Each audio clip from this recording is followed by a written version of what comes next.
Pregunta 8. De la prohibición de matar animales en espectáculos.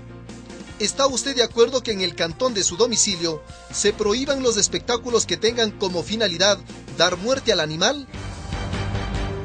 Es fundamental esta pregunta. Ahora voy a entrar en materia, ¿no es cierto? Primero porque es un acto de sadismo sentirse bien o complacido cuando otro ser vivo está sufriendo, ¿no?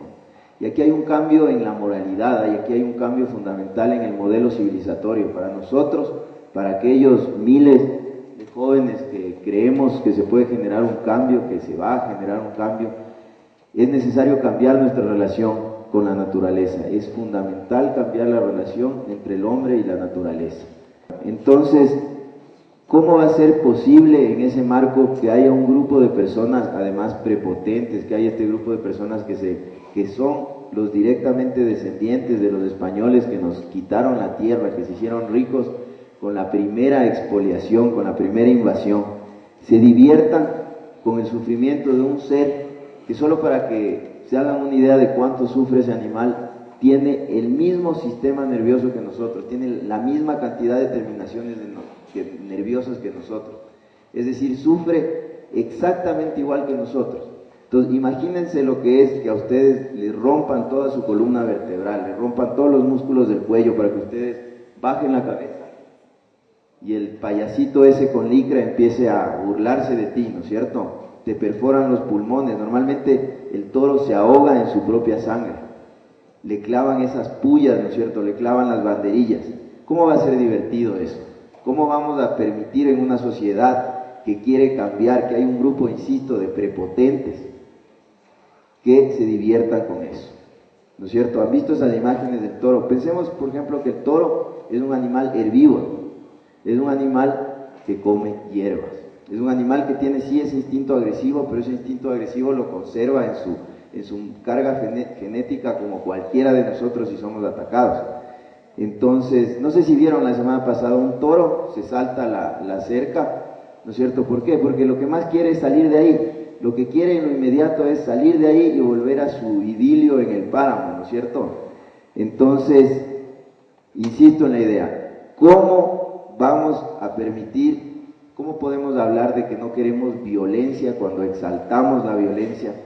Cuando en Quito se habla, se celebra, ¿no es cierto?, el día que un ejército invasor tomó el control militar de la ciudad, y celebro matándole un toro, celebro torturándole y después matándole un toro. Entonces, es importante la pregunta, porque si queremos una sociedad libre de violencia, francamente tenemos que empezar a poner la base en los símbolos.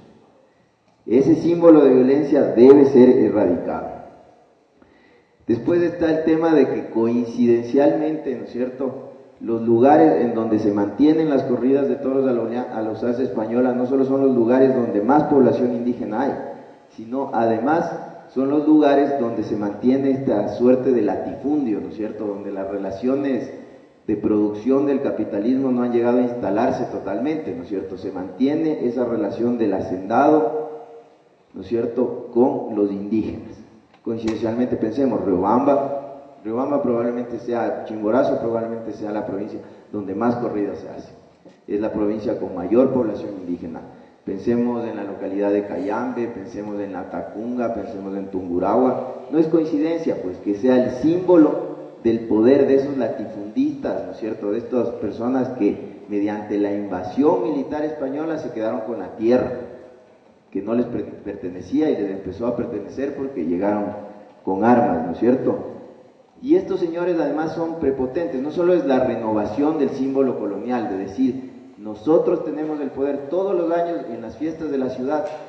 ¿Por qué festejamos el 6 de diciembre si Quito probablemente existía un par de milenios atrás? ¿Por qué un pueblo enfermo festeja el día en que el ejército español venció? Una persona en su sano juicio jamás festejaría el día en que me robaron la casa, le violaron a mi mamá y le pegaron a mis hermanos. ¿Cómo festejamos eso? Y prepotentemente en todas las ciudades de la sierra, porque hay ciudades como Guayaquil que se festeja la independencia, ¿no es cierto?, o la maravillosa Loja que les erradicó a los taurinos, ¿no? ¿Quiénes festejan entonces? Estos ricos, blancos, que es lo que más asusta, ¿no?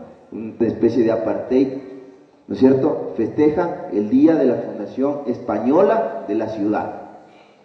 Si queremos hacer una sociedad, e insisto, es fundamental esta pregunta, no solo porque la propusimos nosotros desde las calles, sino si queremos una sociedad libre de violencia, si queremos refundar los valores de nuestra sociedad, empecemos a festejarle a Jumandi, empecemos a festejarle a Rumiñahui, a Chamba, ¿no es cierto? No festejemos a los genocidas, pues a Benalcázar y demás. Entonces esto, insisto, nos permite darle un golpe, un poderoso golpe al símbolo colonial, al festejo de las fundaciones españolas y cómo se festeja.